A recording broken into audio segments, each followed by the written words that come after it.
you absolutely fed up with how your drums sound? Are you ready to give up recording and become a real estate broker or office manager or something like that? Don't do that just yet. Let's get into it.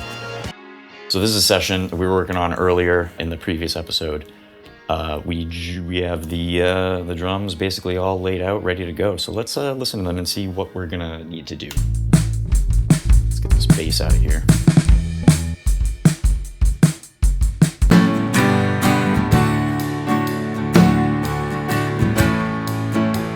All right, so I can already tell this song's kick drum has no low end. This one does. That one does too.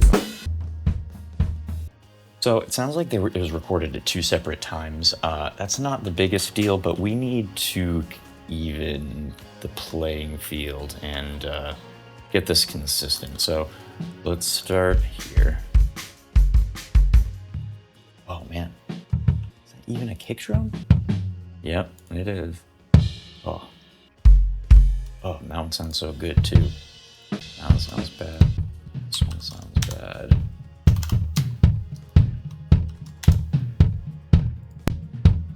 So I can either sample it all or I can try to make it consistent, which I don't think is going to happen with EQ, but I think I want to go that route. So what I'm going to do is I'm going to take all the kicks with no low end.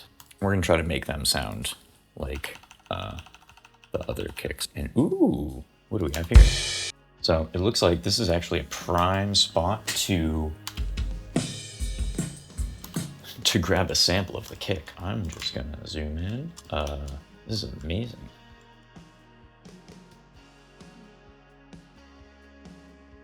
I go 2 samples. We have 2 samples. That's awesome. So what I'm going to do, not gonna do that. Gonna control click on that and we're gonna go convert to new regions. Actually, that's not what I meant to do. Convert to new audio files. We're gonna drop this on our desktop. I'm gonna call this edge kick samples. We're gonna save them because we're in 96K original sample rate, so we're gonna actually save them as 44.1. Yeah, this is great. Can't believe that there's kicks there with no cymbal bleed. Okay, so we're gonna create out of Logic. Open up Trigger Instrument Editor again.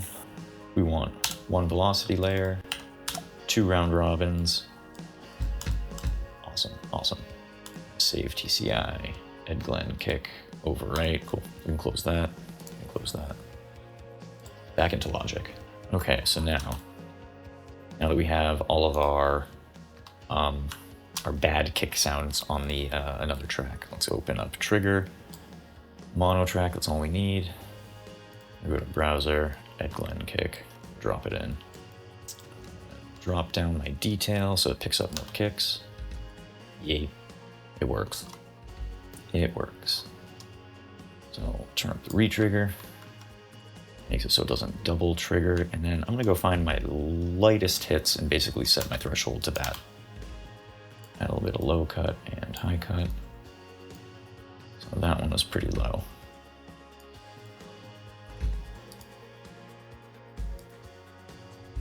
So let's set up for that. Cool. And the snares don't trigger it. Cool. Awesome.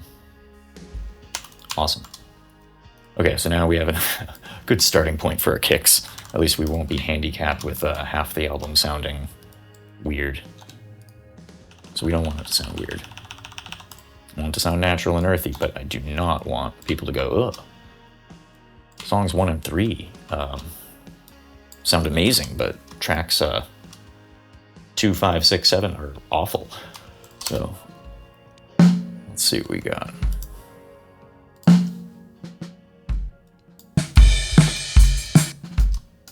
Yay, much better.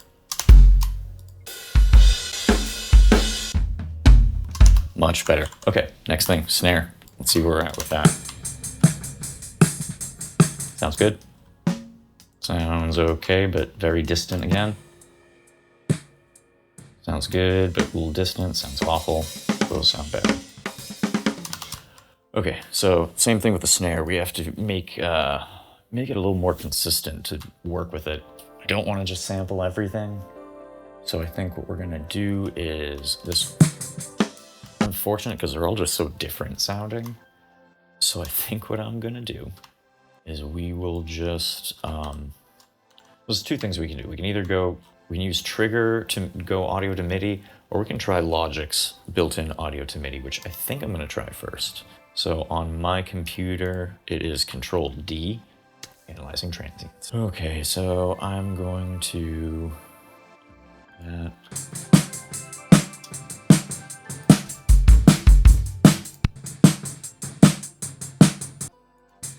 That's what it's doing for me. My goal right now is just to get all the hits in and make sure it's in phase and whatnot. We'll figure out the sounds later. That looked good.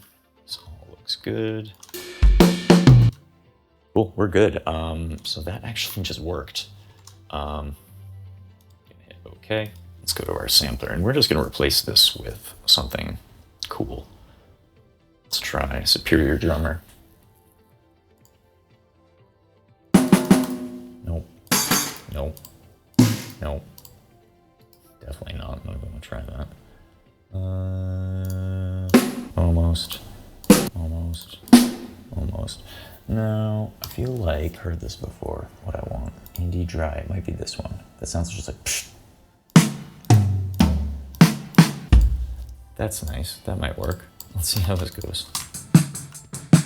We're gonna actually, so right now, my issue, all of these MIDI notes are all over the place. Like you can see right here, they go from like minuscule to like super loud. So I'm going to limit these a little bit. We're gonna go to MIDI transform, velocity limiter, and I'm just gonna limit everything to like 80, operate only. Now I'm gonna actually bring it all up again. So we're working with a little bit louder hits. There we go. All right, so it sounds as if those are out of phase.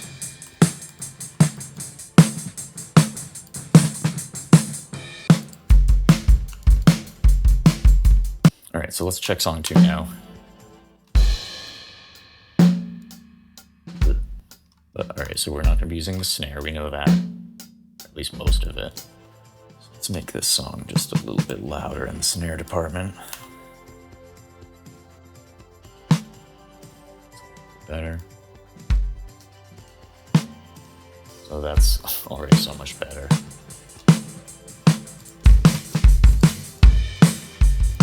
Sounds similar to our other track, song 4.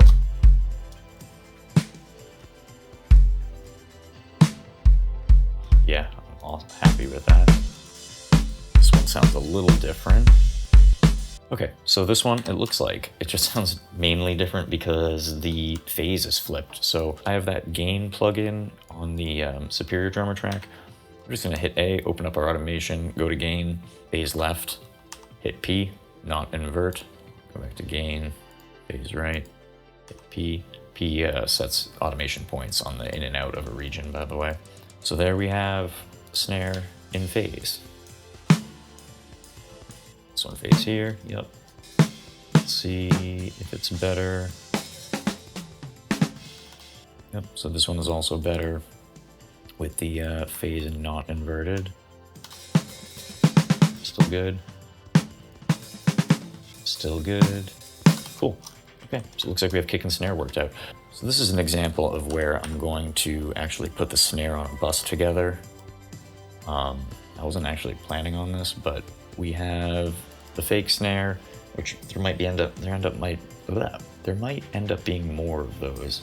So kick and snare are good. Let's check out our snare bottom. I don't really use snare bottom, not gonna lie. It sounds like all the time. But let's see what's going on here.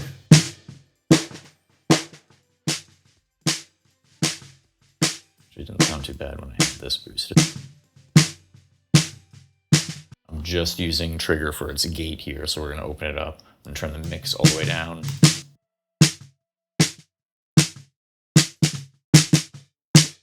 Up the hold and attack as low as I can get it without it sounding bad. So yeah, I've just made the release as natural as I can. And remember, this is just the bottom. We don't really need this. Oh, I forgot to put my snare. Route my snare back to my drums.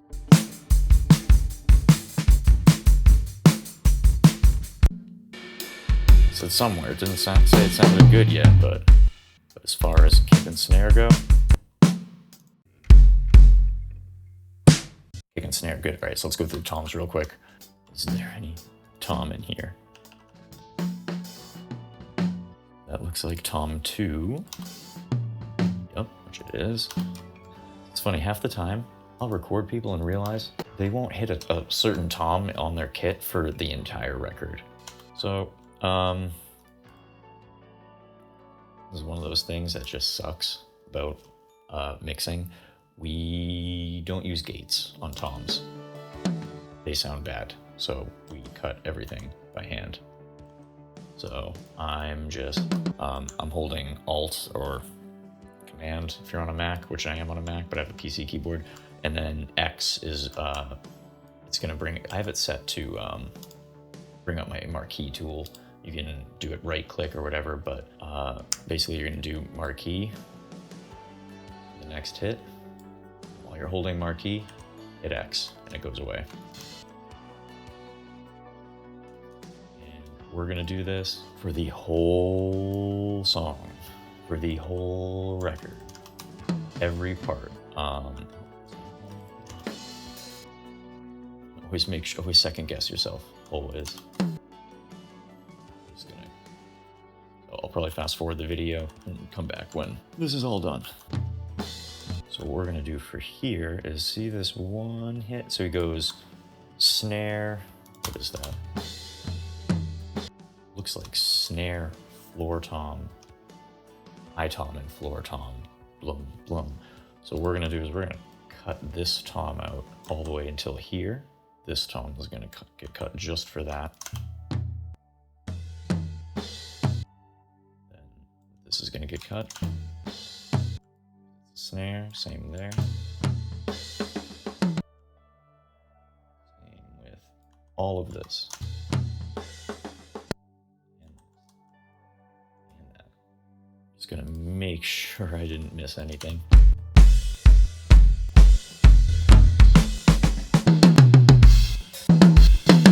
Yeah, I know that sounds bad right now, but we're going to go back and fix that. With crossfades.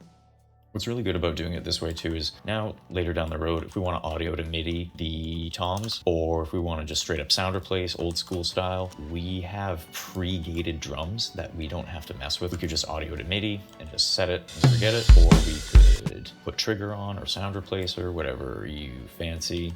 You might be asking why I don't just use strip silence, but again, it just comes to reliability. All right, I think we're gonna stop the video right here to keep it in digestible chunks. We've got it to a really good point so far, but in the next episode, we're gonna start messing with the overheads, the rooms, and check the phase on everything, and add samples to the whole kit to get it exactly where we want.